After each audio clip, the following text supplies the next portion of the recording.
let us take a look at the important moments and the controversial moments of this third test at Indore.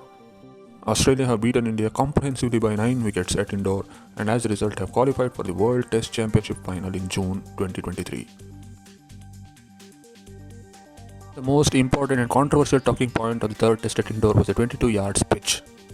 The match finished inside 7 sessions and match referee Chris Broad gave the indoor pitch a poor rating and gave it 3 demerit points, which has embarrassed the BCCI. Apart from the match referee, even the cricket fans and the experts said the indoor pitch was not of test match standard. Former Australian captain Mark Taylor said this was a substandard pitch and it was designed to suit India, but it backfired on them and took the batsmen out of the game in the very first over. Even the Indian media was critical in its assessment of the match, saying India fell prey to its own ploy of deploying spinning pitches from day one of a test match.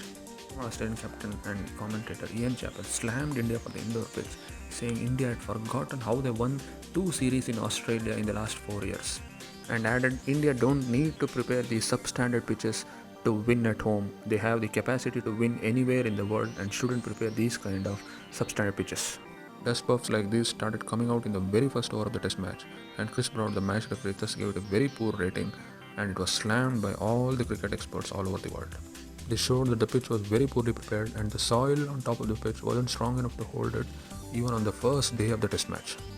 Following India's loss, Ravi Shastri and Mark Waugh both slammed the overconfidence and complacency of India's batters, which hindered their progress in the third test. This does not favour India because that's just luck involved. India are dominant on a pitch like we saw in the first 2 tests, which suits the spinners, but as a batsman, you can play on it. But when the ball's going through the top of the surface early on, you've got no control over that. And Sanjay Manjrekar added India was having a hangover of dominance from the previous 2 test matches, which led to their downfall in this test match. Next, Ravindra Jadeja bowled plenty of no balls on the first day of the test match, and one of these no balls cost India the wicket of Marnus Labuschagne, who went on to play a very crucial knock in this low-scoring game. Sunil Gavaskar said these Jadeja'S no balls cost India the entire test match, as Australia were very lucky to get away in the first innings and they built a lead and they thus won the match. Australians bowled well too. Matthew Kuhneman picked 5 wickets in the first innings, and the old warriors Nathan Lyon picked up 8 wickets for 64 runs in the second innings. Even Rohit Sharma complimented Nathan Lyon as the number 1 overseas bowler to bowl in India right now. And the Australian captain Steve Smith said there was no controversy regarding the pitch and he enjoyed playing on these kind of surfaces rather than playing boring cricket for 5 days on flat pitches. And on a funnier note, Ravichandran Ashwin had uploaded a video on his YouTube channel after the second test match saying how to bat against spin in India, maybe showing the Aussies to learn something. And after the Indore test match, he has renamed that video to Delhi Test Match Review.